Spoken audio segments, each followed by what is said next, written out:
In this video, I'm going to show you how to unblur your videos in CapCut. So, if you have some footage that's looking blurry, just like the example on the screen, I'm going to walk you through a few settings that can help clear it up. First, click on Effects in the top navigation. Then, use the search bar and type Sharpen Edge and hit Search. You should see an effect called Sharpen Edges. Go ahead and drag this effect onto your video. Next, set the blur slider all the way down to 0. After that, adjust the sharpen slider. Don't set it too high, as we still want the video to look natural. You can also tweak the size slider.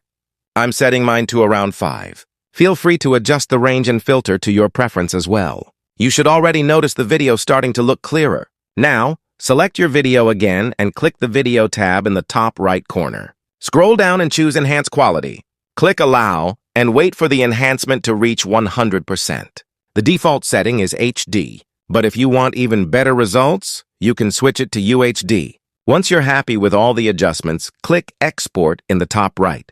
Open the resolution drop-down and upscale your video to 4K. Then press Export. After your video finishes exporting, you should have a clearer, unblurred version of your original clip. Let me know in the comments if this tutorial helped you out.